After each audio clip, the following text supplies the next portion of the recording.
नमस्कार, बहुत स्वागत है आप सभी का। आप देख रहे हैं आपकी बात मध्य प्रदेश और मैं हूं अभिलाष मिश्रा।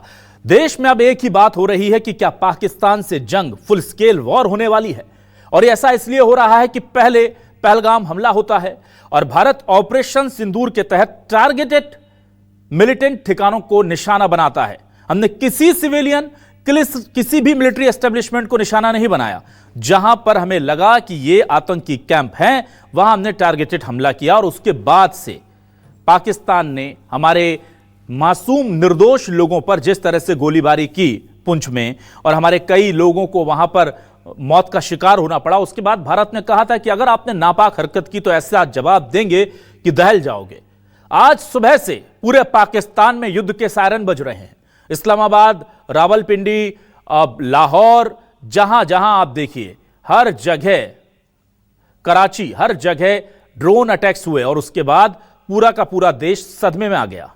पाकिस्तान ने भारत पर आरोप लगाए कि भारत ने वहां पर निहत्थे लोगों को मारने की कोशिश की है, लेकिन बाद में वो सब चीजें वही निकली कि जो टारगेटेड एरियाज थे, हमने वहां पर ड्रोन अटैक्स हुए हैं। और आपको यह भी बता दें कि सेना ने साफ तौर पर कहा है कि भारत के पास अगर पाकिस्तान कोई गड़बड़ करता है तो उसे माकूल जवाब देने की पूरी तैयारी है। ऐसा नहीं कि पाकिस्तान ने कोशिश नहीं की थी, पाकिस्तान ने कई मिसाइल भारत की तरफ दाग दी, पंजाब से लेकर के जम्मू तक, लेकिन हमारे एयर डिफेंस सिस्टम ने सभी को नाकाम कर दिया। जी हां, सभी को नाकाम कर दिया। और इस बीच चाइना का कनेक्शन भी सामने आ गया। लेकिन अब आज की रात कयामत की रात है। अगर आज पाकिस्तान जरा भी चूंचा करेगा तो कल वो सिर्फ आह भरेगा, यह तय है। क्यों और कैसे, इसी मुद्दे पर करते हैं आज आपकी बात।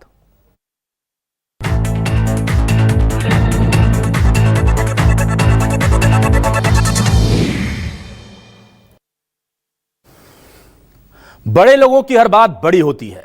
जब हम युद्ध के मुहाने पर खड़े हैं, बदला ले रहे हैं, तब भी हम युद्ध की हर उस गरिमा का पालन कर रहे हैं जो अंतर्राष्ट्रीय समुदाय ने बना रखी है।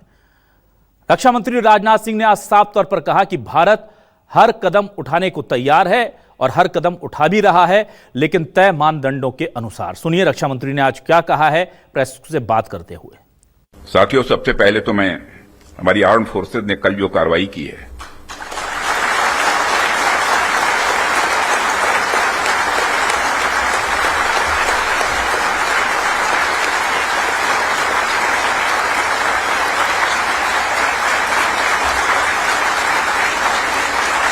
और जय हिंद, जय हिंद, जो शौर्य और पराक्रम दिखाया है उसके लिए मैं हृदय से बधाई देता हूं। पाकिस्तान और पीओके में जिस तरह से हमारी आर्म फोर्सेज ने टेरर कैंप्स को नेस्त नाबूद किया है, वो हम सब के लिए एक गौरव का विषय है। जिस प्रिसीजन के साथ, यानी जिस सटीकता के साथ ऑपरेशन सिंदूर एग्जीक्यूट किया गया, वह अनइमेजिनेबल है, बहुत ही सराहनीय है। इसमें 9 टेररिस्ट कैंप्स तबाह हुए और अच्छी खासी संख्या में आतंकी मारे गए। जिस तरह से इस ऑपरेशन को किसी भी इनोसेंट को नुकसान पहुंचाए बिना मिनिमम कोलेटरल डैमेज के साथ अंजाम दिया गया। और आज एक बार फिर हमारी जो महिला शक्ति है वो नजर आई है। कर्नल सोफिया कुरैशी हो या विंग कमांडर व्योमिका सिंह, दोनों ने आकर के मीडिया से वो मुखातिब हुई और उन्होंने जानकारी दी है कि भारत अब क्या क्या कर रहा है। कर्नल सोफिया कुरैशी ने क्या कहा, व्योमिका सिंह ने क्या कहा, दोनों बयान सुनाते हैं आपको। 7 से 8 मई 2025 की रात को पाकिस्तान ने उत्तरी और पश्चिमी भारत में स्थित कई सैन्य ठिकानों को ड्रोन और मिसाइलों से हमला करने का प्रयास किया। इन हमलों को इंटीग्रेटेड काउंटर यूएस ग्रिड और वायु रक्षा प्रणालियों द्वारा निष्क्रिय कर दिया गया।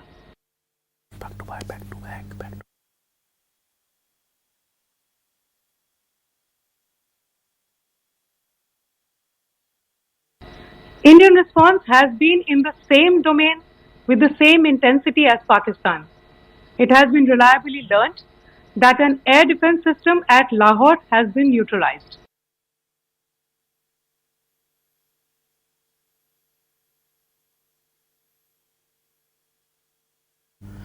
उधर विक्रम मिस्री क्या कह रहे हैं? विक्रम मिस्री ने भी जानकारी दी है भारत के होने वाले संभावित जो कदम हो सकते हैं उसके, और हम किस तरह से अंतर्राष्ट्रीय जो गाइडलाइंस है उनका पालन करते हुए आगे बढ़ रहे हैं, वो भी जानकारी उन्होंने दी है। सुनिए क्या कह रहे हैं।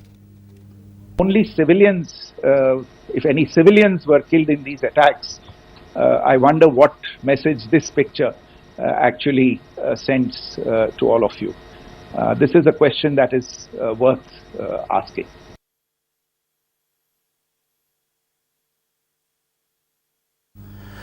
और दरअसल सीधे तौर पर हमारी सरकार पूछ रही है कि आप एक तरफ तो कह रहे हैं कि सिविलियन मारे गए हैं भारतीय हमले में, मिसाइल अटैक में, और फिर सेना के लोग जाकर के सलामी ठोक रहे हैं। तो भाई कह कुछ रहे हो, कर कुछ रहे हो। दरअसल हमारे इस कदम ने अंतर्राष्ट्रीय समुदाय में आतंकिस्तान के आका की पोल खोल दी है।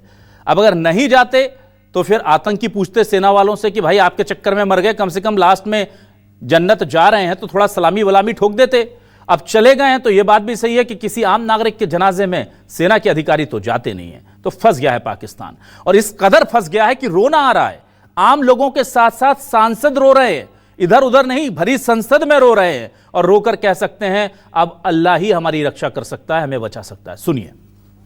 रब्बे काबा, हम तेरे आगे दरख्वास्त करते हैं, इस मुल्क की हिफाजत फरमाना जो तूने हमें अता किया है, और ये नबी सल्लल्लाहु अलैहि वसल्लम की दुआओं का है।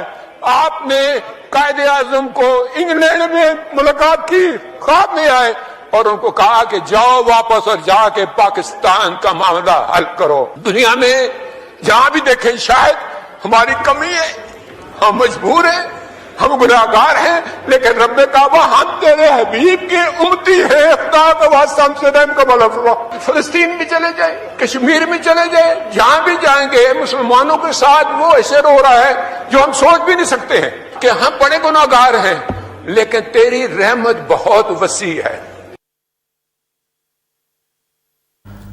अब आम लोगों का क्या कहना है देश के हमारे, जरा वो भी सुन लीजिए, क्योंकि पाकिस्तान को रोता बिलखता तो आपने देख लिया। अब हमारे देश के लोग क्या कह रहे हैं ये सुनिए। स्ट्राइक करी वो भी बहुत इम्पोर्टेंट थी, और ये सारी चीजें आतंकवाद को खत्म करने के लिए तो बेशक बहुत सालों से जरूरी थी, और ये होनी भी चाहिए। तो आगे भी प्रोसेस में करना चाहिए, इसको कंटिन्यूसली प्रोसेस करनी चाहिए इसके लिए।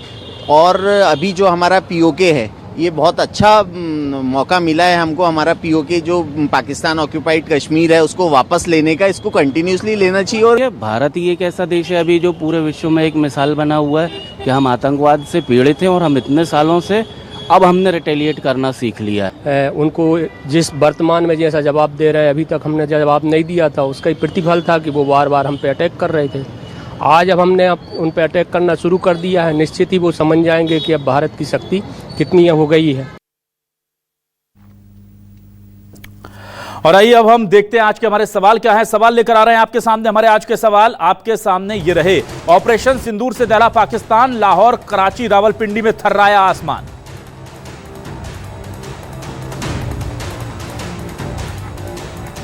भारत के 15 शहरों पर पाकिस्तान के हमले नाकाम, राजस्थान, पंजाब, कश्मीर में चौकस जवान।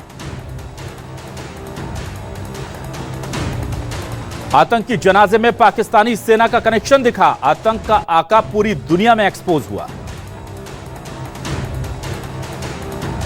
भारत के एक्शन से थर्राया लाहौर, रावलपिंडी और कराची। आज रात तय होगा जंग होगी या नहीं, ये हम सवाल लेकर के चल रहे हैं खास मेहमानों के पास।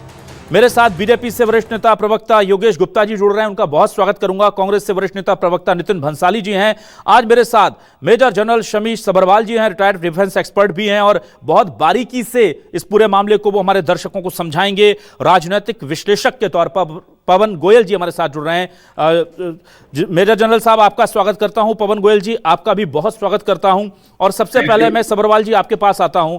जय हिंद सर। जरा मुझे बताइए सर कि आज की रात कितनी क्रूशल हो जाती है, क्योंकि बहुत एडवेंचर करके देख लिया कल पाकिस्तान ने, और आज सुबह जो उसको हुआ है, जो रिटर्न गिफ्ट मिला है, उसके बाद आज की रात अगर क्या थोड़ी बहुत भी ऊंच नीच होती है तो फिर भारतीय सेना के पास, कहते हैं ना कि अभी तो हमने केवल सेलेक्टेड ठिकानों पर स्ट्राइक किया था, उसके बाद हमारे पास एक कहते हैं कि ग्राउंड होगा कि हम कुछ भी कर लें। फिर अभिलाषी आपका बिल्कुल सटीक प्रश्न है। देखिए, इन्होंने सोचा कि ये एस्केलेट करने की कोशिश करेंगे, लेकिन कहते हैं ना, मूर्खों के सिर पे सींग नहीं होते। इन्होंने हमारे 15 शहरों के ऊपर अटैक करने की कोशिश की, जो बिल्कुल नाकाम हो गई। और हमने पहली चीज, जब हमने 7 की रात को जब हमने इनके ऊपर अटैक किया था, तो इनके सारे एयर डिफेंस सिस्टम जो थे कुछ नहीं पकड़ पाए। और उसके बाद हमने लाहौर में इनका जो सबसे so called advanced air defence system था, हमने उसको बिल्कुल बर्बाद कर दिया। देखिए, ये सेम स्ट्रैटेजी इजराइल भी यूज करता है। उसने ईरान के सारे एयर डिफेंस सिस्टम को नाकाम कर दिया था। नाकाम होने का मतलब ये है कि उसके बाद जब एयर डिफेंस सिस्टम नहीं रहता, तो एक तरह से आदमी ये समझ लो जैसे नंगा हो गया है। और अगर पाकिस्तान अभी भी उसकी अगर थोड़ी भी अकल बाकी है, तो अब वो थोड़ा सा शांति से बैठेगा। देखो, LOC के ऊपर जो फायरिंग चल रहा है, वो तो चलता रहेगा, क्योंकि वो एक सिर्फ ध्यान बटाने के लिए है। लेकिन अब अगर हवा में ये कुछ करने की कोशिश करेगा, तो इसको पता होना चाहिए कि अभी तो हमने सिर्फ ट्रेलर का भी ट्रेलर दिखाया है। इसके आगे जो होने वाला है, उसमें इनकी पूरी की पूरी जो है एयर सिस्टम्स जो हैं, उनको ही पूरा का पूरा बर्बाद कर दिया जाएगा। जी सर, मैं अब पवन गोयल जी आपके पास आता हूं। पवन गोयल जी, देखिए, कल जब हमने ऑपरेशन सिंदूर को अंजाम दिया था, उसके बाद तमाम राजनयिकों को बुला करके भारत सरकार ने स्पष्ट कर दिया था कि हमारा जो राइट टू रिटेलिएट था, या जो हमको उत्तर देना था, उसके तहत हमने ये कार्रवाई की है। इसके बाद अगर पाकिस्तान कुछ करेगा तो भारत चुप नहीं बैठेगा। उसके बाद से हम देख रहे हैं कि लगातार अब पाकिस्तान पर यह दबाव है कि वो शांति से बैठ जाए, वरना उसका नुकसान होगा और उसका जिम्मेदार वो होगा। ऐसे में जो एक्सेलरेशन की कोशिश पाकिस्तान की तरफ से अभी हुई है, और भारत ने जिस तरह से जवाब दिया है, और भारत उसको एक्सपोज भी कर रहा है कूटनीतिक स्तर पर भी, हम देख रहे हैं कि विक्रम मिस्री साहब पूछ रहे हैं कि जब आप कह रहे हैं कि आम लोग मारे गए, तो सेना जनाजे में कर क्या रही है? वहां पर आम लोगों के जनाजे में सेना तो नहीं जाती, तो वहां पर किसको सलामी ठोक रहे हैं आप? कौन आपका आका चला गया? तो ये एक दोनों तरफ से हम वार कर रहे हैं। ऐसे में क्या लगता है, अंतर्राष्ट्रीय समुदाय का कितना समर्थन भारत को मिलता दिख रहा है सर? जी मिश्रा जी, पहले बात तो मैं क्लियर कर दूं कि आपकी मौजूदा सरकार ने जिस तरीके से हालात पाकिस्तान के लिए पैदा कर दिए हैं, तो हमें कुछ थोड़ा सा मुझे समय देना पड़ेगा। मैं कुछ डिटेल में समझाना चाहूंगा। प्लीज। भारत की गवर्नमेंट ने सबसे पहले पाकिस्तान को इंटरनेशनल प्लेटफॉर्म के अंदर ये एक्सपोज कर दिया कि पाकिस्तान एक टेररिस्ट कंट्री है। उसका बेनिफिट ये हुआ कि कई कंट्रीज ने उनके साथ बैन लगाने शुरू कर दिए, जिससे क्या इकोनॉमिक किसी भी देश को डैमेज करने के लिए एक आर्मी वार के साथ साथ इकोनॉमी वार बेहद जरूरी है। आज अभी जब मेजर साहब ने सुना होगा, या सोशल मीडिया पे आप देख रहे होंगे, या इंटेलिजेंसी रिपोर्ट भी कह रही होगी कि पाकिस्तान युद्ध की हालत में नहीं है, क्योंकि ऑलरेडी अगर इंटरनेशनल कंट्रीज की बात करें तो उन्होंने बैन लगा दिया है और उन्होंने उनको फंड देने के लिए मना कर दिया है। दूसरी सबसे बड़ी बात, पहले की सरकारों में क्या होता था या आपकी मौजूदा सरकार में बड़ा फर्क है। आपकी बार एक्शन का रिएक्शन बहुत जल्दी दिया जाता है। एग्जाम्पल के तौर पर अगर मैं 2016 के उरी हमले की बात करूं तो 11 दिन बाद हमने बदला लिया। 2019 की बात करूं तो पुलवामा पर हमने 13 दिन बाद बदला लिया। और अगर मैं 22 तारीख के हमले की बात करूं तो हमने 15 दिन बाद बदला लिया। पहले क्या होता था, 1992 से लेकर 2002 तक कश्मीर के अंदर 36,000 बार टेररिस्ट हमले हुए। तो पिछली सरकारें उन बातों को कभी मीडिया में आने नहीं देते थे और उसको बड़ा सॉफ्ट टारगेट तरीके से ले लिया जाता था, और ये बोला जाता था पाकिस्तान के पास परमाणु है और वो हम पे अटैक करेगा। फिर जब ये सरकार 2014 में बदली, इनकी जो नीति और नीयत थी, जिस तरीके से आक्रामक ये रहते हैं और सेना को, आर्मी, मिलिट्री, नेवी को खुली छूट देते हैं, उससे सेना का मनोबल बढ़ा। आज वही हालात हैं जहां कश्मीर में पत्थर नहीं फेंके जाते और टूरिस्ट मजे से वहां घूम रहा था। एक और महत्वपूर्ण बात, अभी जैसे मैं मेजर साहब को सुन रहा था, वो लाहौर की बात कर रहे थे, मैं इसमें एक बात और ऐड करना चाहूंगा। लाहौर के साथ साथ रावलपिंडी का एयर डिफेंस सिस्टम भी हमारी मिलिट्री ने, हमारे देश ने, हमारी इंटेलिजेंसी ने बिल्कुल नेस्तनाबूद कर दिया। अगर जिस तरीके से नंगा कह रहे थे, मैं कह रहा हूं डैमेज कंट्रोल करने की वजह से आज पाकिस्तान बिल्कुल वायरलेस हो चुका है, हैंडलेस हो चुका है। एक और महत्वपूर्ण बात, जो हमारे पास 2018 में S-400 सुदर्शन जुड़ा था, वो राफेल की एक सिस्टम थी, जिसकी वजह से जब पाकिस्तान ने कल 15 राज्यों पे, हमारे 15 जगहों पर, जम्मू भी था, कश्मीर भी था, पंजाब भी था, जो उन्होंने एयर मिसाइल अटैक किए थे, वो हमने बिल्कुल, हमारी आर्मी, मिलिट्री, नेवी ने इतने साधारण तरीके से उनको डैमेज कर दिया ग्राउंड पे कि नहीं। उसके बदले में उन्होंने क्या किया, साधारण नागरिकों को उनके ऊपर अटैक करना शुरू किया। ये सरकार वो है जो जैसी भाषा में समझेगा उसको वैसी भाषा में 10 गुना सबक दिया जाएगा। एक महत्वपूर्ण बात और मैं जोड़ना चाहूंगा मिश्रा जी।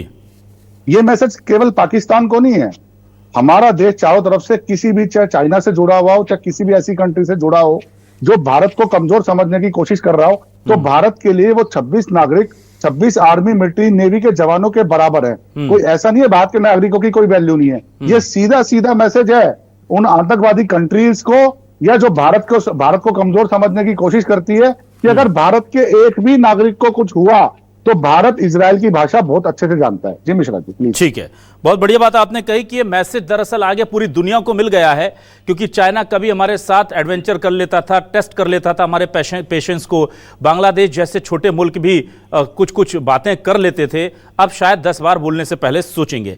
मैं नितिन भंसाली जी आपके पास आता हूं। नितिन भंसाली जी, बहुत अच्छी चीज मुझे देखने को मिली, और मुझे एक चीज अच्छी लगी जो मैं खुलकर कहता हूं, शायद आप उसको डिनाई करें, एक्सेप्ट करें, आपकी मर्जी, लेकिन एक गलती पाकिस्तान ने पिछले आतंकी हमलों के दौरान जो की थी, उसके बाद ऐसा लगता है कि कांग्रेस ने शायद जब सबूत मांगे थे तो उसका वो पासा उल्टा पड़ गया था। आपकी भावनाएं ठीक रही होगी, लेकिन जनता के बीच में गलत मैसेज कन्वे हुआ था। और एक गलती देश की सरकार ने की थी जब सर्वदलीय बैठक बुला करके पूरे सभी राजनीतिक पार्टियों को भरोसे में नहीं लिया था। इस बार जब देश पर संकट आया तो दोनों ही दलों ने, चाहे वो सरकार हो, बीजेपी हो या कांग्रेस, अपनी वो गलती दुरुस्त की है, और ये एक अच्छी आगे बढ़ने वाली डेमोक्रेसी की निशानी होती है। आज फिर से हमने देखा कि एक बैठक होती है, बैठक से निकलने के बाद राहुल गांधी जी और खड़गे जी साफ बोलते हैं कि संकट की इस घड़ी में हम सरकार के साथ हैं, सेना के साथ हैं, और कोई आलोचना नहीं करेंगे। मतलब मुझे सुनकर के बड़ा फक्र भी हुआ, खुशी भी हुई कि एक देश के लिए जिम्मेदार विपक्ष के नाते कांग्रेस ने जो स्टैंड लिया कि हम कोई आलोचना नहीं करेंगे, आप उम्मीद भी मत कीजिएगा, सोचिएगा भी मत। और उधर हम देख रहे हैं कि लगातार सरकार विपक्ष को साथ लेकर के चल रही है। 2 बार हमारी सर्वदलीय बैठक हो चुकी है, और उससे एक बहुत अच्छा मैसेज पूरी दुनिया को जाता है स्ट्रांग नेशन का। सर देखिए, जय हिंद की सेना जब पहलगाम में हमला हुआ और हमले में जो निर्दोष लोग मारे गए, निर्दोष पर्यटक मारे गए, सेम डे से हमने हमारा स्टैंड क्लियर रखा है। पार्टी के अध्यक्ष मल्लिकार्जुन खड़गे जी ने, राहुल गांधी जी ने साफ तौर पर कहा कि इसकी हम निंदा करते हैं, और इसके खिलाफ सरकार, केंद्र सरकार, इंडियन आर्मी जो भी कार्रवाई करेगी हम उनके साथ खड़े रहेंगे, और हम खड़े हैं। हम जवानों के शौर्य को, जवानों की हिम्मत को नमन करते हुए, उनके हौसले को अफजाई करते हुए कल पूरे देश में कांग्रेस सेना के सम्मान में तिरंगा यात्रा भी निकालने जा रही है। देखिए कैसी विडंबना है कि एक तरफ हमारी सेना ने, हमारी आर्म फोर्स ने पाकिस्तान के आतंकवादी इलाकों पर हमला किया और आतंकवादियों का सफाया करने के लिए जो स्ट्राइक की, पर एक तरफ यदि देखें तो इधर पाकिस्तान पुंछ में निर्दोष भारतीयों की हत्या कर रहा है और गुरुद्वारों पर हमले कर रहा है। तो इससे ये साफ जाहिर होता है कि पाकिस्तान अपनी हरकतों से बाज नहीं आएगा। हिंदुस्तान को सतर्क रहना होगा, हिंदुस्तान के नागरिकों को, हिंदुस्तान के सारे राजनीतिक दलों को एकजुट होकर इस विषय में सेना के साथ और केंद्र सरकार के साथ खड़े रहना होगा। हम खड़े हैं, और सेना और आर्म फोर्स जो हमारी हैं इस विषय में जो भी कार्रवाई करेंगी हम उनके साथ खड़े थे, खड़े हैं और खड़े रहेंगे। मिश्रा जी, एक इसमें चीज ऐड करना चाहूंगा। जी बोलिए सर। हाँ, मैं कांग्रेस के प्रवक्ता को बड़े ध्यान से सुन रहा था, तो मैं इनकी बात का सम्मान करना चाहूंगा, लेकिन मैं ये कहना चाहूंगा जिस तरीके से राहुल गांधी ने और कांग्रेस ने पुलवामा अटैक के बाद और इनके विपक्षी केजरीवाल जी ने सबूत मांगे थे, तो वो सबूत सरकार से नहीं मांगे थे, वो सबूत आर्मी, मिलिट्री और नेवी से मांगे थे। तो मेरी इस चैनल पे हाथ जोड़ के विनती है कांग्रेस से या विपक्ष के लोगों से कि जिस तरीके से ये बातें कर रहे हैं, पार्टी के बड़े लीडर, आला लीडर भी इस तरह की बातें करें। ना, अभी तो कर रहे हैं सर, अभी तो वो कर रहे हैं। अभी तो मैंने आपको जिक्र किया कि 2-3 दिन में हमने जो उनकी बातें सुनी, उन्हें देखिए, अगर कोई चीज गलत होती है या गलत मैसेज कन्वे होता है और उसको बाद में रेक्टिफाई किया जाता है देश हित में, तो अभी हमको सिर्फ देश में सेना के साथ नहीं खड़े होना है, हमको सिर्फ सरकार के साथ नहीं खड़े होना है, सबको एकजुट होना चाहिए। ठीक कह रहा हूं मैं। जिस तरीके से पुलवामा में मांगा था रिप्लाई, तो अब की बार ना मांगे, बस मैं ये कहना चाहता हूं। फैसला जो भी हो मंजूर होना चाहिए, इश्क हो या जंग हो, भरपूर होना चाहिए। चलिए, बहुत अच्छी बात है, हम सेना के साथ खड़े हैं। आप पुरानी बातें पवन जी, ठीक है, पवन जी क्यों निकाल रहे हैं आज की बात? ना, हमें आगे बढ़ना पड़ेगा सर, हमें बिल्कुल आगे बढ़ना पड़ेगा। बातें करके योगेश गुप्ता जी के पास आ रहा हूं, हमारी सेना। ठीक है, योगेश गुप्ता जी आपके पास आ रहा हूं। योगेश गुप्ता जी, आज की रात कयामत सी रात है, क्योंकि आज अगर पाकिस्तान कुछ करता है तो शायद कल भारत के जो हथियार हैं, जो टैंक्स हैं, जो रॉकेट्स हैं हमारे, ये तमाम चीजें जो हैं वो शायद फिर उनके ऊपर ब्रेक ना लगे, या फिर हम देख रहे हैं कि अंतर्राष्ट्रीय स्तर पर अब जो हमने कैरिकेचर बना दिया है पाकिस्तान का, जिस तरह से एक्सपोज कर दिया है, तो अब हमें बहुत बारूद खर्च करने की जरूरत नहीं है। हालांकि उधर से वाटर स्ट्राइक भी कर दी हमने, पानी भी छोड़ दिया गया है। नहीं, निश्चित रूप से अभिलाष जी, माननीय प्रधानमंत्री मोदी जी के नेतृत्व में जिस प्रकार इस पूरे घटनाक्रम को अंजाम दिया गया है, तारीफ़ काबिल है। पूरे 140 करोड़ देशवासियों की तरफ से हमारे भारत की सेना के जवान, सेना के अधिकारी बधाई के पात्र हैं, और निश्चित रूप से आज पूरे 140 करोड़ देशवासियों की दुआएं उनके साथ हैं। हम उनके लिए प्रे करते हैं, उनकी रक्षा के लिए प्रार्थनाएं करते हैं, और माननीय मोदी जी के नेतृत्व में पहलगांव घटनाक्रम के बाद जिस प्रकार रणनीति वहाँ बनाई गई, चाहे वो देशवासियों को संबोधन करने से लेकर और जो वाटर स्ट्राइक की गई और आगे की जो रणनीतियां माननीय मोदी जी के नेतृत्व में सैन्य अधिकारियों और रक्षा मंत्री के बीच में अजीत डोभाल जी के माध्यम से संयोजित की गई, और पूरे विश्व को एक जो परिदृश्य पाकिस्तान के समक्ष पेश किया गया, निश्चित रूप से वो तारीफ़ काबिल है। और हमारी सेना ने जो टारगेट चूज किए थे, अद्भुत अकल्पनीय और सटीक प्रहार के माध्यम से आज हमारी सेना ने वैश्विक स्तर पर न केवल अपना दमखम दिखाया है, वरन ये प्रूफ किया है कि आधुनिक सेना है भारत की, और आज भारत का जवान किसी भी मामले में कमजोर नहीं है। भारत की सरकार खुली छूट देती है, कहते हैं ना Abhilash ji, attack is the best defence. तो निश्चित रूप से माननीय प्रधानमंत्री जी ने सेना के तीनों प्रमुख अधिकारियों को ये खुली छूट दी थी कि जगह भी आप सुनिश्चित करें, रणनीति भी आप बनाएं, और हमला भी आप ही तय करें, समय भी आप तय करें। तो निश्चित रूप से उसका सुखद परिणाम भी मिले। और रही बात पाकिस्तान, अगर कोई हिमाकत करेगा, नापाक है, हिमाकत तो करेगा, मगर मुकम्मल जवाब भी मिलेगा उसको। ठीक है, इस बात से निश्चिंत रहे। पूरे देशवासियों की तरफ से ये संदेश है हमारा कि पाकिस्तान को मुंह तोड़ जवाब दिया जाएगा, और एक हिस्सा और बनाना पड़े तो भारतीय जनता पार्टी शासित सरकार उस हिस्से को फिर बनाएगी। ठीक है, मेजर जनरल शमी जी आपके पास आता हूं। देखिए, बहुत महत्वपूर्ण ये हो जाता है कि एक तरह तो कहते हैं ना कि हथियार जब तक युद्ध में ना आके जाएं तब तक वो केवल कबाड़ होते हैं। आप कह लीजिए, पेपर्स पे कुछ भी दिखा लीजिए, पर असल युद्ध में, और हमारा आज जो डिफेंस सिस्टम था वो हमने प्रूफ किया, हमारी जो पेनिट्रेशन कैपेबिलिटीज थी वो हमने प्रूफ कर ली हैं। और आप सोचिए कि एक देश ने जो हमको बार बार धमकियां देता था, एक एंटी मिसाइल सिस्टम लगाया और उसको जाकर के उस मिसाइल सिस्टम को हमने मिसाइल से गिरा दिया, और बिना कोई बहुत बड़ा हथियार इस्तेमाल किए। अभी तो हमारे तुरुप के बाकी हैं। ये सुदर्शन 400 जो है उसकी बात कर लूं, या अभी हमने राफेल को पूरी तरह यूज नहीं किया है, हमारे पास ब्रह्मोस जैसी शक्ति है, तो क्या हम दुनिया को एक बहुत अच्छा ट्रेलर दे रहे हैं इंडियन कैपेबिलिटीज का? सर बिल्कुल आपने सही बोला है। देखिए, जो ये S-400 सिस्टम है, ये आज की डेट में वर्ल्ड का बेस्ट एयर डिफेंस सिस्टम है, जो कि अमेरिकन सिस्टम से भी बेहतर है, और it is a proven system. जबकि चाइनीज सिस्टम तो क्वेश्चन मार्क, चाइनीज तो हर प्रोडक्ट के ऊपर क्वेश्चन मार्क रहता है। और मेरे ख्याल से इस समय जो पाकिस्तान के जो आका जो चीन में बैठे हैं, सबसे ज्यादा पेट में उनको दर्द हो रहा होगा। क्योंकि इस समय चीन अपने जो एडवांस फाइटर जेट्स हैं या ये एयर डिफेंस सिस्टम है, ये खासतौर में अफ्रीका और इन देशों में काफी सेल करने की कोशिश में भी लगा हुआ था। और अब उसको ये डर रहेगा कि अगर उसके जो एयरक्राफ्ट पाकिस्तान के पास हैं, अगर वो एक दो गिर गए गलती से, तो उनकी जितनी जो एक्सपोर्ट स्ट्रैटेजी है, एक्सपोर्ट की जो अफ्रीका में पूरी की पूरी फेल हो जाएगी। और एक मैं अभी थोड़ी देर पहले रिपोर्ट पढ़ रहा था कि इन्होंने बड़ा सब स्टैंडर्ड माल इनको चाइना ने पाकिस्तान को दिया है, तो उसको तो शायद पत्थर मारते तब भी गिर जाता।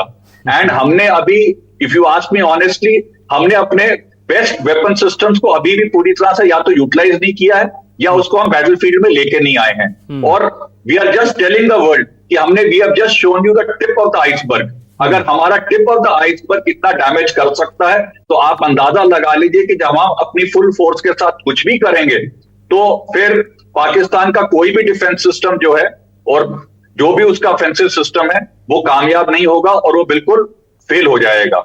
और सबसे अच्छी चीज पता क्या है, इस बार के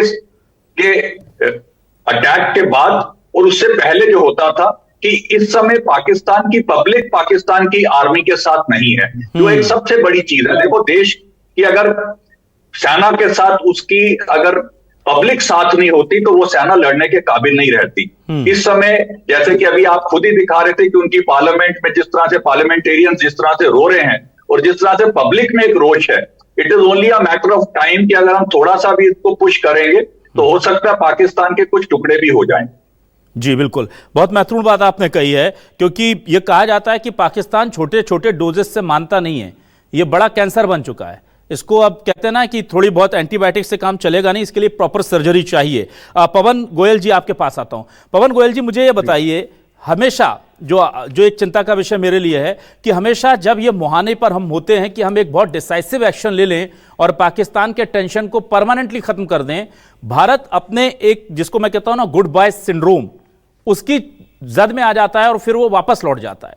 तो क्या आपको लगता है कि मुफीद वक्त है, संवेदनाएं भी हैं, शक्ति भी है, समय भी है, क्या मुफीद वक्त है कि हम, अगर पाकिस्तान कुछ छोटा मोटा भी एडवेंचर करने की कोशिश और करता है तो इस मौके का फायदा उठाकर इसका ऐसा परमानेंट इलाज कर दें कि अगले 20-30 सालों के लिए फिर ये शांत हो जाए?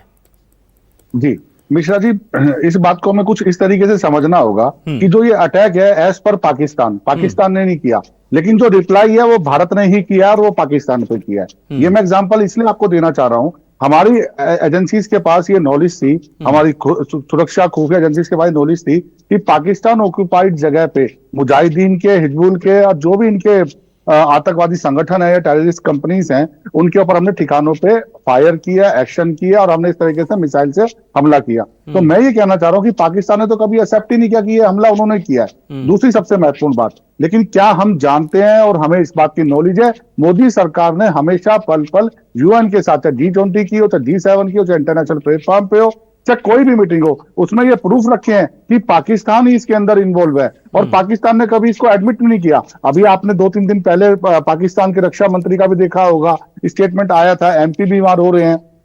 तो मैं ये कहना चाह रहा हूं कि हमारी स्ट्रेटेजी इतनी ज्यादा स्ट्रांग है कि पाकिस्तान वार करने की पोजीशन पे ही नहीं है। क्यों? और रही बात उनकी पब्लिक की, जिस भी कंट्रीज के अंदर पॉलिटिक्स, सेना, आर्मी, मिलिट्री, नेवी चलाएगी, वो देश पाकिस्तान, श्रीलंका की तरह तबाह हो जाएंगे, क्योंकि आर्मी, मिलिट्री, नेवी को कंट्रोल राजनीतिक लोग करते हैं, पॉलिटिकल पार्टीज करती हैं, यहाँ के बैठे हुए इंटेलिजेंट लोग, चीफ सेक्रेटरी, IAS IPS अधिकारी जैसे लोग इनको हैंडल करते हैं। लेकिन वहां पे पाकिस्तान को सिस्टम चलाने के लिए कोई कंपनी वहां पर मैन्युफैक्चरिंग के लिए, इंफ्रास्ट्रक्चर के लिए इन्वेस्टमेंट करने को तैयार नहीं, जिससे पाकिस्तान की हालत बद से बदतर है। इसलिए वो खुद ही विड्रा की पोजीशन पे घुसे हुए हैं कि हाँ, हम वॉर नहीं कर सकते। रही बात भारत की, भारत ने ये बहुत स्ट्रॉन्ग मैसेज दिया है।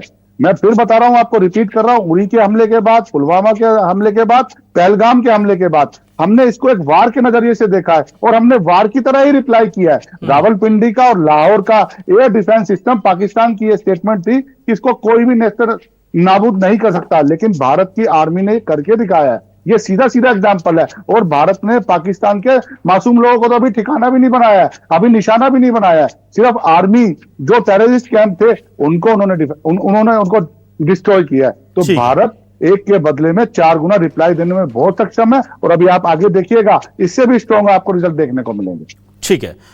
नितिन भंसाली जी, देखिए, भारत ने अभी, जैसे पवन जी बता रहे थे कि चाहे उरी हो, पुलवामा हो और पहलगाम के बाद फिर जो हमने स्ट्राइक की, हम हमेशा उनका जवाब मुंह तोड़ देते हैं, लेकिन दिक्कत यह है कि वो वापस 2-3 साल के अंदर फिर एक बड़ा हमला कर देते हैं। तो सर, ये सिलसिला कहीं तो रुकना चाहिए ना, कुछ परमानेंट इलाज होना चाहिए। हम देख रहे हैं, हम देश तोड़ करके देख लिया हमने कि उनका देश तोड़ने के बाद भी वो शांत नहीं होते, वो अपना नुकसान कराने पर बैठे हुए हैं। तो क्या वक्त आ गया, क्योंकि जितनी बड़ी चोट देंगे उतने लंबे समय के लिए थोड़ी शांति रहेगी। वो जब तक पाकिस्तान रहेगा, वो पता है खुरापात वो करता रहेगा, पर कहते हैं ना कि दुश्मन को इस कदर वो कर दो कि 10-20 साल की शांति सुनिश्चित हो जाए, गारंटीड हो जाए। इसके लिए क्या भारत सरकार को, भारतीय सेना को अब एक और, जैसा इंदिरा जी ने दंश दिया था उसे, वैसा कुछ देना चाहिए? बिल्कुल देना चाहिए। और 10-20 साल की शांति नहीं, ये तो परमानेंट शांति हो जानी चाहिए। मेरी तो निजी सोच यही है। बड़ा अफसोस होता है आपकी स्क्रीन पे ये देखकर कि पाकिस्तान के उन आतंकवादी ठिकानों पर हमारी सेना हमला करती है और आतंकवादी उसमें मारा जाता है।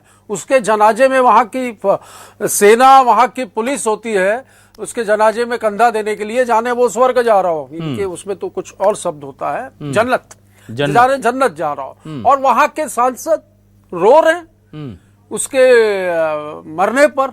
तो ये तो बेशर्म लोग हैं, और इन बेशर्मों को जवाब देने का ही ये समय आ चुका है। मुझे लगता है कि जिस प्रकार की ओछी हरकतें ये पुंछ में कर रहे हैं, हमने सैन्य ठिकानों पर हमला किया, किसी भी आम नागरिक को वहां पर नुकसान नहीं पहुंचा, सैन्य ठिकानों को हमने तबाह किया और उसमें आतंकवादी मारे गए जो कि सेफ जोन में थे वहां पर। और ये क्या कर रहे हैं, ये हमारी बॉर्डर पर पुंछ में वहां पर गुरुद्वारों पर हमला कर रहे हैं और निर्दोष लोगों को वहां पे गोलियों का शिकार बना रहे हैं। तो मुझे लगता है कि समय आ चुका है, पर पाकिस्तान अपनी हरकतों से बाज नहीं आएगा। ये भी तय है, यदि वो कोई ऐसा प्रपोजल दे कि हम युद्ध नहीं चाहते हैं या ये, तो ये भी केंद्र सरकार को मुझे लगता है बहुत सोच समझकर आर्मी को और केंद्र सरकार को ये निर्णय लेना होगा। ठीक, क्योंकि ये इसके पहले भी कभी इन हरकतों से, चाहे हम कारगिल की बात करें, चाहे 1948, 1965, 1971, 3 बार ये सब चीजें हो चुकी हैं। तो ये देखना होगा कि इसमें सतर्कता भी कैसे बरती जाए। और निश्चित तौर पर देश की जनता, सारे राजनीतिक दल एकजुट नजर आ रहे हैं। ये एक अच्छा संदेश है देश के लिए और हमारी आर्मी फोर्स के लिए कि हम उनके साथ खड़े हैं और वो मुंह तोड़ कार्रवाई करें, और ये 10-20 साल का नहीं, ये परमानेंट इलाज कर दे, मैं ये चाहता हूं। ठीक है, योगेश जी आपके पास आता हूं। भारत ने देखिए मैं सिर्फ एक चीज यहां पे ऐड, जी प्लीज बोलिए सर, शमी जी बोलिए।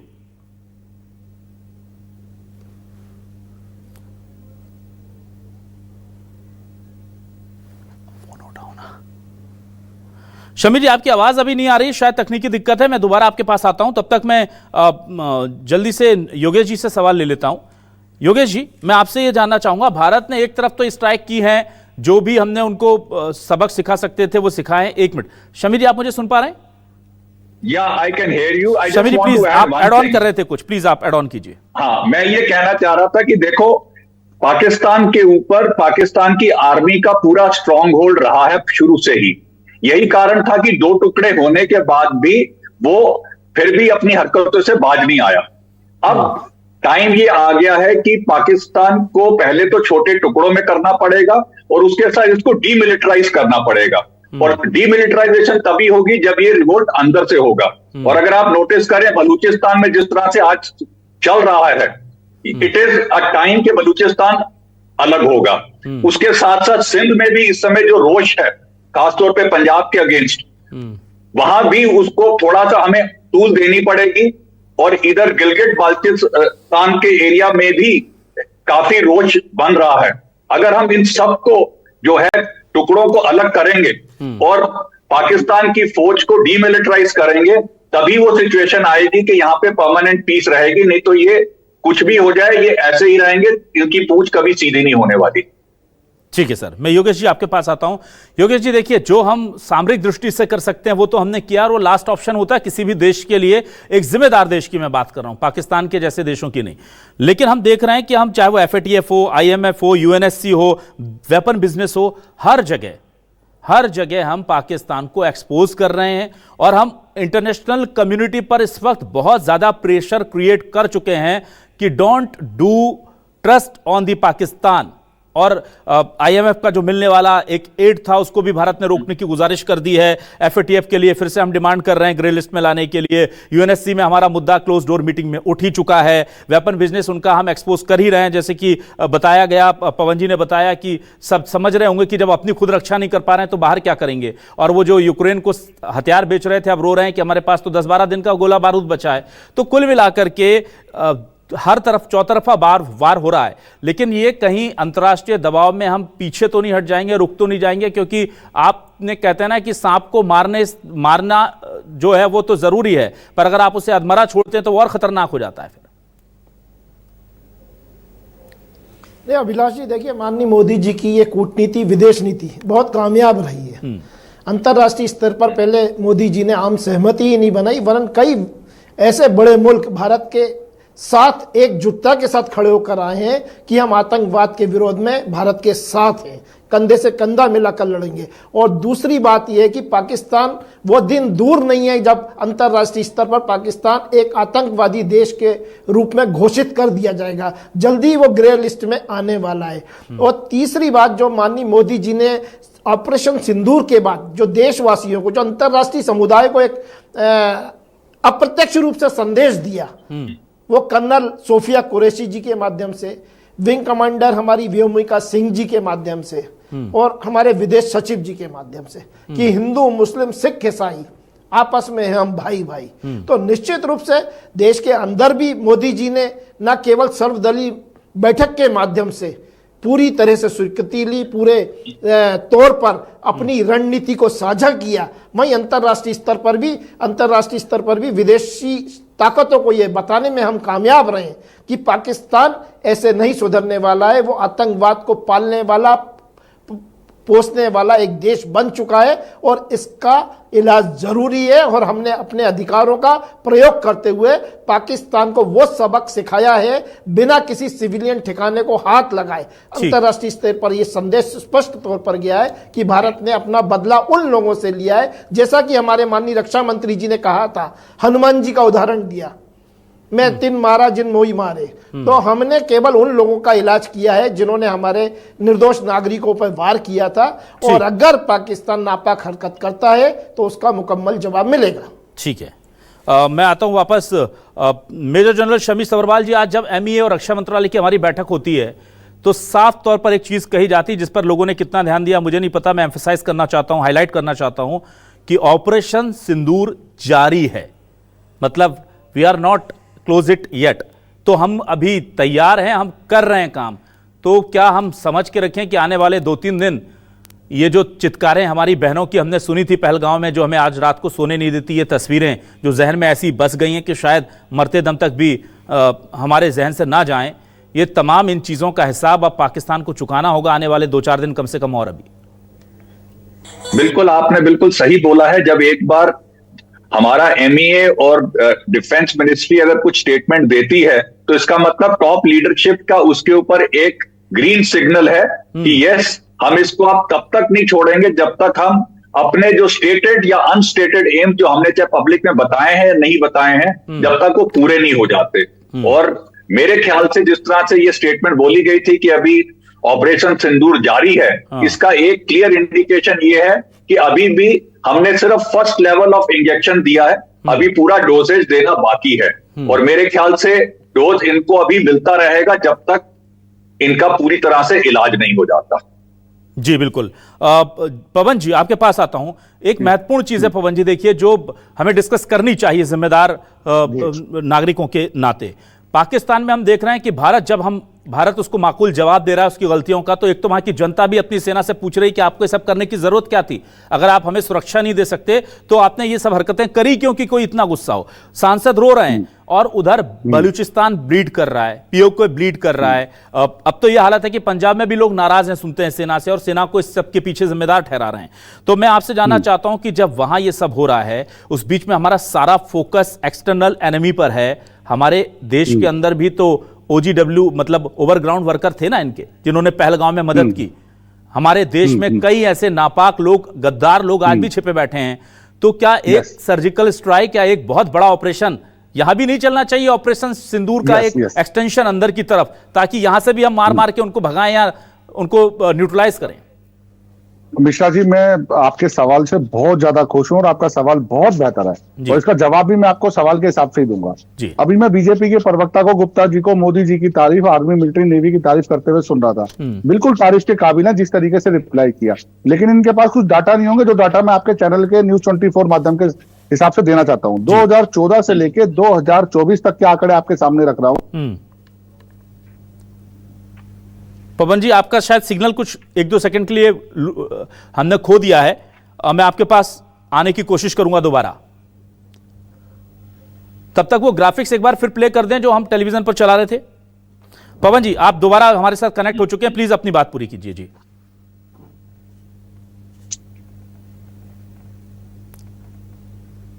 पवन जी, आप मुझे सुन पा रहे हैं? आवाज आ रही? जी पवन जी, हाँ, मैं सुन आपको पा रहा आवाज आ रही है सर? जी, आप बता रहे थे 2014 से 2024 तक का कोई डेटा। यस, मैं 2014 से 2024 के आपके सामने एक आंकड़े रखना चाह रहा हूं जो 13,500 के आसपास है। केवल कश्मीर घाटी के अंदर ऐसी घटनाएं घटित हुई हैं। हम सिर्फ बड़े आतंकवादी हमलों को जानते हैं। तो मैं ये कहना चाह रहा हूं, जिस तरीके से हमारी आर्मी इतनी स्ट्रांग हो रही है, हमारे देश का 6 लाख करोड़ का रक्षा बजट है, हम हर जगह पे हमने चाइना बॉर्डर्स के पास भी सड़कें बना ली है, एयर डिफेंस सिस्टम मजबूत कर लिया है। जहां हमारी पिछली सरकारों ने सड़कें दी, हमने बंकर बना लिए हैं, हमने ड्रोन लगा दिए, हमने कैमरे।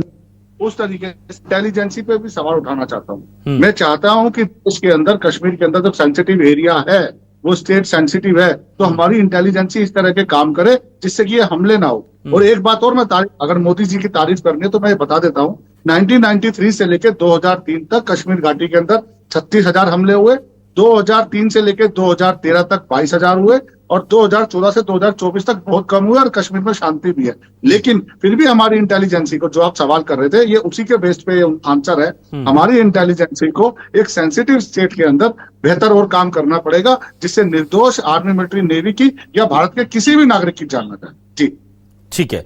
नितिन भंसाली जी, आपके पास आता हूं। देखिए, सवाल करना वैसे तो अभी मुनासिब नहीं है, पर बात वही होती है और कि देखिए, हमें जब कहते हैं ना कि सफाई करनी है तो हमें पूरी करनी पड़ेगी।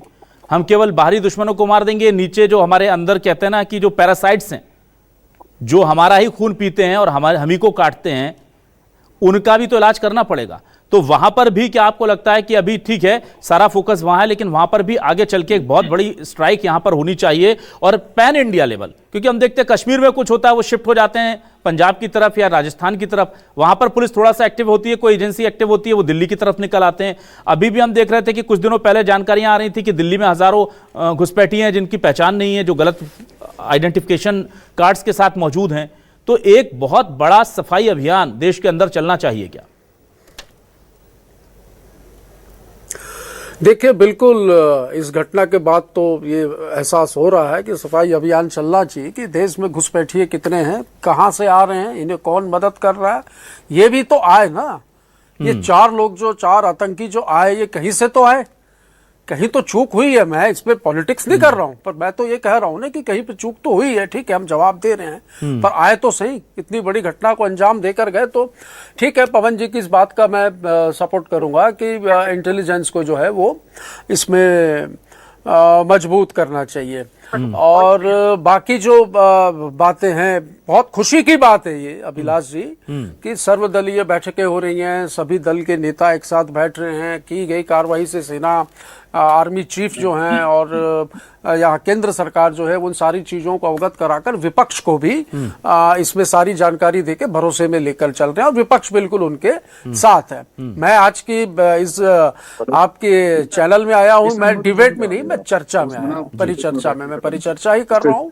और जैसा कि मैंने कहा कि सेना के शौर्य को हम सलाम करते हैं। कांग्रेस पार्टी कल पूरे भारत में तिरंगा यात्रा निकालने जा रही है सेना के शौर्य के सम्मान में। ठीक है सर। योगेश जी, मैं आपके पास आता हूं। योगेश जी, एक महत्वपूर्ण सवाल मेरा यहां पर यह है कि इस वक्त हम देख रहे हैं कि पूरे देश से समर्थन मिल रहा है। इंदौर से हमने देखा कि ट्रक एसोसिएशन जो है उसने ड्राइवर्स की छुट्टी कैंसिल कर दी और कहा था कारगिल के समय हमने लाखों ट्रक भेज दिए थे, अगर देश को जरा भी जरूरत पड़ती है तो फिर से लाखों ट्रक, सामान, ड्राइवर के साथ सब तैयार है, जो चाहिए हम देंगे। और पूरे देश में इस तरह की तैयारियां हो रही हैं। राजस्थान में पैरा और मेडिकल स्टाफ की छुट्टियां रद्द कर दी गई हैं। तो एक कंट्री के तौर पर इतनी मेच्योरिटी हमारे पास आ चुकी है, हम देख रहे हैं कि सरकार को अपील करने की भी जरूरत नहीं पड़ रही, खुद से तैयार है, लोगों को पता है कि कहां पर क्या हमको कॉम्प्लेक्सिटी हो सकती है। तो एक ये देख करके बड़ा गर्व भी होता है, बहुत खुशी भी होती है, और शायद कहते हैं ना, एक खराब पड़ोसी मुल्क होने का ये फायदा भी है कि आप ऐसी स्थिति के लिए हमेशा तैयार रहते हैं। निश्चित रूप से अभिलाष जी, मन के जीते जीत है, मन के हारे हार है। हमारा पूरे 140 करोड़ देशवासी आज भारत सरकार के साथ हैं, भारत की सेना के साथ हैं। योगेश जी, आपको माफी के साथ रोकना चाहूंगा, एक बड़ी ब्रेकिंग इस वक्त आ रही है, अपने दर्शकों तक पहुंचा रहा हूं कि आखिरकार वही हुआ है। पाकिस्तान ने लगातार, देखिए, जम्मू में हमारे जो हमले किए हैं उसके बाद गोलाबारी के बीच जम्मू में ब्लैकआउट कर दिया गया है। और ये तस्वीरें हम आपको दिखा रहे हैं कि लगातार देखिए उधमपुर में भी पूरी तरह से ब्लैकआउट हुआ है, पूरे जम्मू में ब्लैकआउट हुआ है। ब्रेकिंग न्यूज इस वक्त की आ रही है, सांबा जिले में पाक की ओर से भारी गोलीबारी हुई है, और ये गोलाबारी में जो कह रहा था ये रात कयामत की रात है, और पाकिस्तान ने वो गलती कर दी है जिसका शायद जिसको लेकर के अब वो जिंदगी भर पछताए और उसकी जनता को लगे कि हमारे निठल्ले फौजी अफसरानों ने ये क्या कर दिया।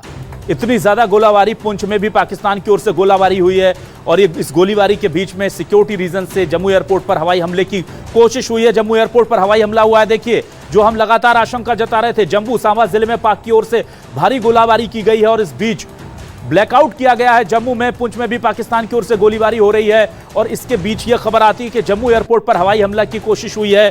तमाम चीजें निकलकर सामने आ रही हैं और अब यह पाकिस्तान जो है लग रहा है कि इसको चाहिए पूरा डोज। इस वक्त की बड़ी खबर के साथ इसे ब्रेकिंग में हम बनाए रखेंगे।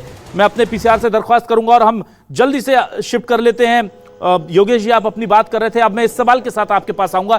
ब्लैकआउट की तस्वीरें भी न्यूज़ 24 मध्य प्रदेश छत्तीसगढ़ अपने दर्शकों को दिखा रहा है और ये खबर भी हमें दिखा रहे हैं आपको कि पूरी तरह से हमने ब्लैकआउट किया। जम्मू एयरपोर्ट पर अटैक की कोशिश पाकिस्तान की तरफ से हुई है और अब हमारे सिविलियन ठिकानों को अगर निशाना बनाया जा रहा है, हमारे सिविलियन घरों को सीधे तौर पर रात को निशाना बनाया जा रहा है, तो हमने युद्ध की गरिमा का पालन किया था। पर मुझे पता है कि अब हमारे शूरवीर बताएंगे कि आप जिस स्तर पर जाएंगे उसके नीचे हम आपको दोज़ख में पहुंचाएंगे। योगेश गुप्ता जी, प्लीज बताइए कि आप किस तरह से रिटेलिएट करना चाहिए भारत को।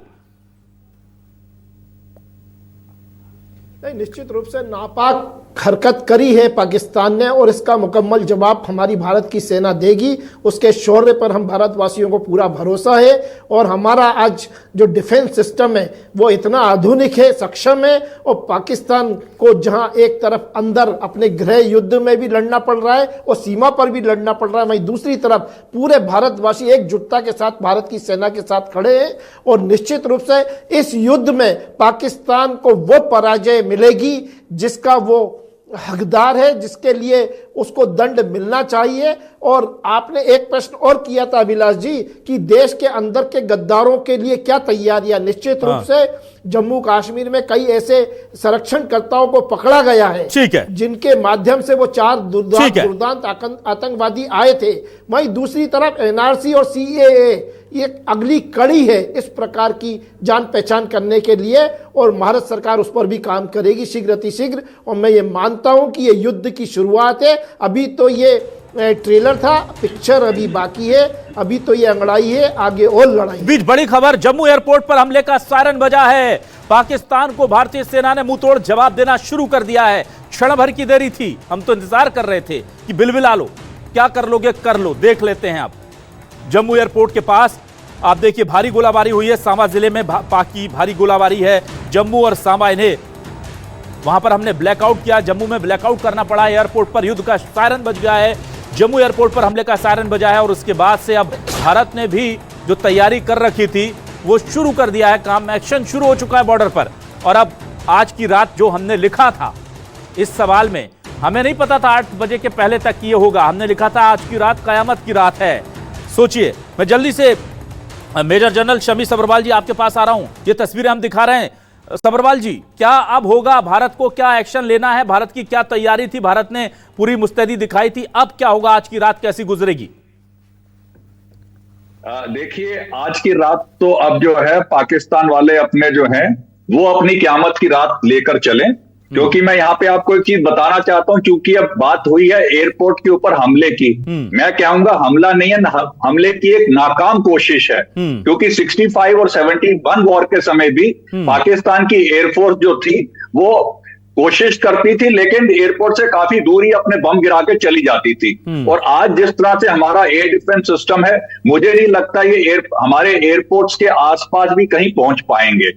लेकिन अब क्योंकि अगर आप अपना देखो, हमारी लीडरशिप ने क्या बोला है, जैसे ये जिस दिशा में ये अटैक करेंगे उसी दिशा में हम 10 गुना ऊंचा जो है जोर से हम अटैक करेंगे।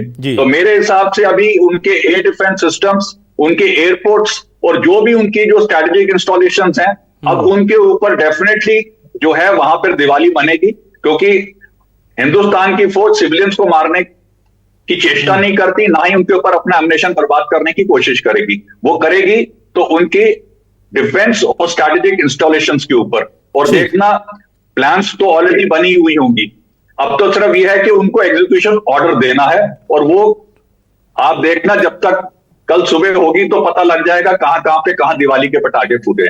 चलिए कुछ और अपडेट मेरे पास इस वक्त मेरे साथियों ने जम्मू से भेजे हैं। जम्मू कश्मीर और श्रीनगर में हमारे जाबाज रिपोर्टर जो इस वक्त बॉर्डर पर तैनात है, अपने दर्शकों को यह जानकारी दे रहा हूं। मेरे साथ ये जानकारी इस वक्त आई है कि पूरी तरह से जम्मू में ब्लैकआउट किया, जो हमने आपको कहा है। टॉप सोर्सेस ये कंफर्म कर रहे हैं कि एटलीस्ट 8 मिसाइल पाकिस्तान की तरफ से जम्मू सिविल एयरपोर्ट, सांबा, आरएसपुरा, अरनिया और आसपास के इलाकों की तरफ आई थी, जिन्हें भारत ने मार गिराया है। इंडियन एयर डिफेंस सिस्टम ने, देखिए, भारत ने पाकिस्तान के मिसाइल को मार गिराया है। वैष्णो देवी मंदिर में भी ब्लैकआउट कर दिया गया है। एयरपोर्ट की तरफ कुछ मिसाइल बढ़ रही थी, जो कि बात कह रहे थे, देखिए सब्रवाल जी, इसलिए हम उनको अपने साथ जुड़े हुए थे कि ये एक एक्सपीरियंस्ड एक्सपर्ट जो होता है वो बता देता है। वो आधी जानकारी में भी हमें पूरी जानकारी दे गए थे और उन्होंने पहले वो कंफर्म किया। और यहां पर मैं अपने रिपोर्टर्स की उस रिपोर्ट को देख रहा हूं जिसने बताया कि 8 मिसाइलें हमारी तरफ दागी गई।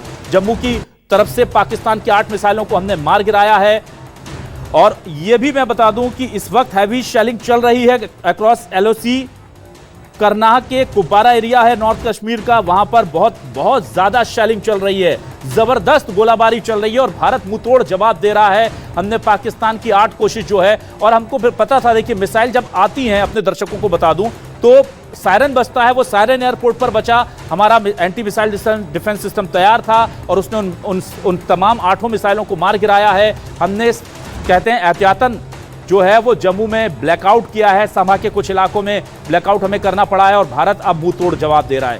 यहां पर वापस आता हूं मैं जल्दी से। पवन गोयल जी, ये क्या अंतिम गलती साबित हो सकती है पाकिस्तान की, जो उसने यहां पर, मैं कह रहा था ना कि सांप की पूंछ है, इनको छोड़ दिया है, तो अब ये कुछ बिलबिलाएंगे जब तक ये डोज पूरा ना ले लेंगे। तो 13 दिन लगे थे रिप्लाई, और 2025 के अंदर हमें 15 दिन इसलिए लगे। सरकार ने, भारत की मिलिट्री ने ये सोच लिया था कि अब जाएगा, और मैं